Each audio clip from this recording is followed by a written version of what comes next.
thank you very much. We've done all the campaigning we can, and we're getting ready to wrap up.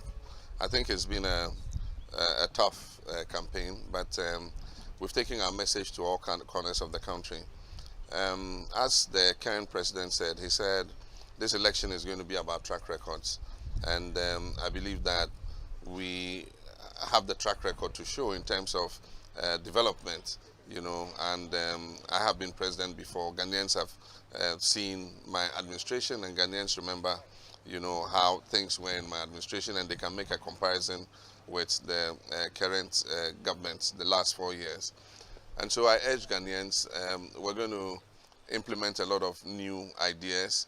We're going to implement, you know, programs that will create jobs for young people, because that is the one major existential threat that we have in our country, that if we don't find job for young people, you know, they say that the devil finds work for idle hands.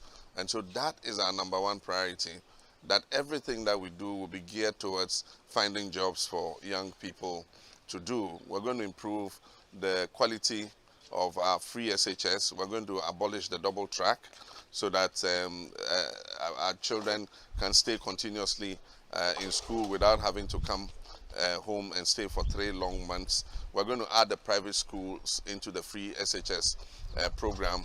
We're going to finish all the community day schools that we promised, 200 of them, so that we can create more space in the secondary school so that all the children and students can go to school at the same time and vacate at the same time. I'm #2 on the ballot, and you see my photo, you see the umbrella of the NDC, and then the space for you to put your thumbprint. And so when you go to the polling station on the day, you should vote for #2. And #2 is John Mahama, represents a solid track record as president and represents a better prospect for the young people of this country and for the future of Ghana. One of the tragedies of the Akufo-Addo administration is not the tangible, it's the intangible. And the intangible is the bastardization of our institutions.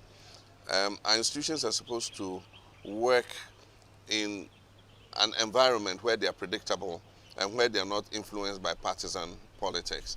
Unfortunately, he's put his acolytes in virtually every institution, and they act, you know, not according to any ethics. They just are purely political operatives. Because the NCA, I mean, look at our telecom system. It has deteriorated. The efficiency of our, you know, telephone service has deteriorated. You can't make one successful call without it cutting. You can't hear the person. You have to switch off, make the call again. That's what NCA should be worried about. And yet it is about closing radio stations, closing TV stations, jamming stations because, I mean, a political opponent is going to talk on it. I was going to Ebusia FM, and we had advertised the program to start at 8 a.m. You know, just before 8 a.m., they put off their signal. And so I couldn't do the program on Ebusia FM. They had to shift the interview to Ultimate FM. I heard the story of Joy FM, and they were going to air that, you know, investigative report on national lotteries, and they put their signal off.